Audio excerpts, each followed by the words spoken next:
I just don't think that there's another player that was available or really in the entire W that can bring what the Mercury wanted from her position.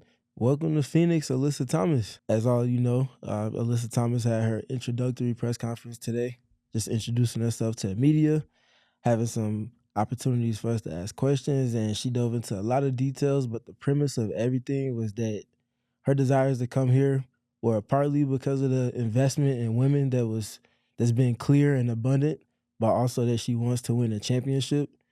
I don't think there's many other things that align more with where the Phoenix Mercury are with their franchise in terms of the history and where that stands amongst the rest of the entire W.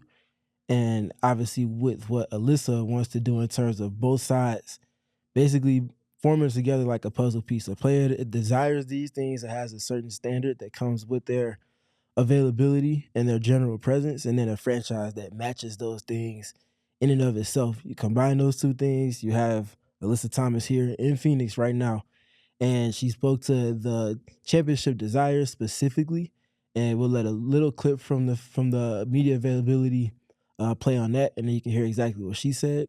I think that's one of the reasons why I came here.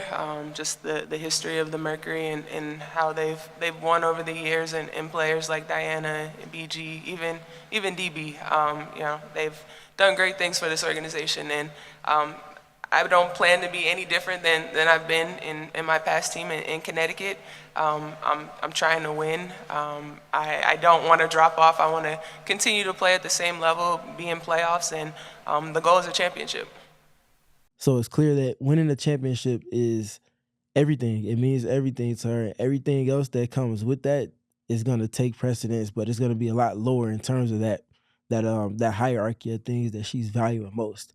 And to that point, and speaking to the process and the ways in which they can go about getting to that goal that not only the franchise has, but she has for herself and for her team, it's the big thing that's going to be spoken to a lot. I know a lot of people are paying attention to the offense because of the firepower that they have, but the defense is going to be the biggest outlet and avenue for them to do so.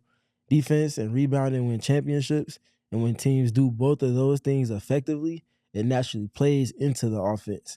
And allowing for the defense to set that table is going to be something that Alyssa brings pretty much as much as any other player in the entire WNBA could to this Phoenix Mercury context.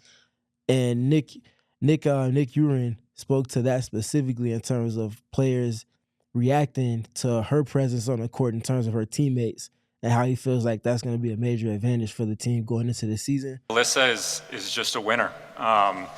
There's not many players that will their teams to victory as often as you do. I think that you play and you bring such a high level of intelligence, and I don't think that you can win at the highest level without a high level of intelligence. I think you raise the bar and you make the game easier for all of your teammates through the way you think the game.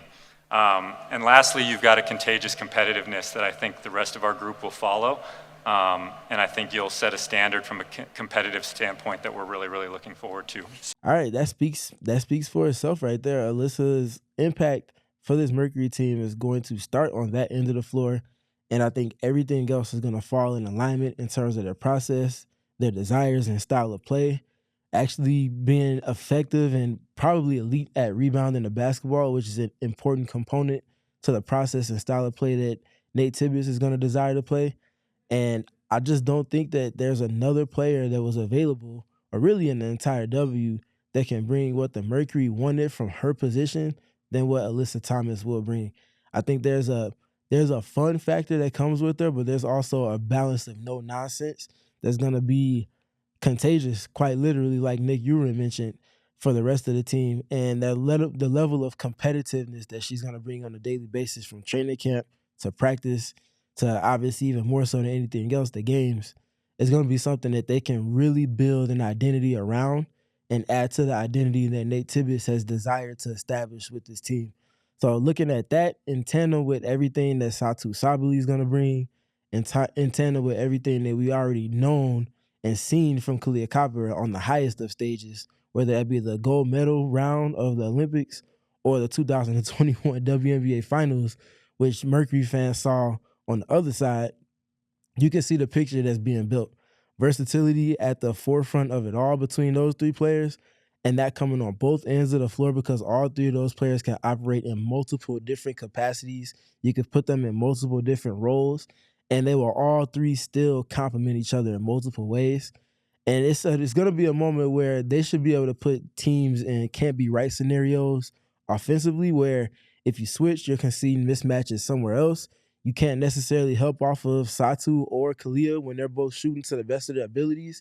And when Alyssa Thomas is running pick and rolls, one of those two might be screening for, and the other of those two might be spaced off of where help might have to be conceded from. That's just one example of those can't be right scenarios offensively. And on the defensive end of the floor, when you're looking at those three together, they can switch anything. Kalia can guard 1 through 3, 1 through 4. She showed that multiple times last season and in years past. Obviously, Alyssa Thomas and Satu can guard 1 through 5. So the cross matching that Nate Tibbetts desired in his defensive process last season is very much there. The switching within that cross matching scheme is there, and they just will be able to cause havoc in terms of defensive activity, getting steals and deflections, and making opponents think about where their shots are going to potentially come from, and having to work through multiple layers and actions to actually have something happen. So they're in a great position. They have some lofty goals and they have some work to do to get there. But needless to say, on the transaction side of things, I don't think they could have done much more with the talent that they've added to Nate Tibbetts' group in his second season. And we're looking forward to breaking it all down here on PHNX Mercury. So make sure you leave a like here. Make sure you subscribe and continue the conversation as well in the comments below. I'm Steven PridGeon-Garner. You can find me on Twitter at StevenPG3. Again, make sure you subscribe to our YouTube channel here at PHNX Sports, and we'll be talking soon.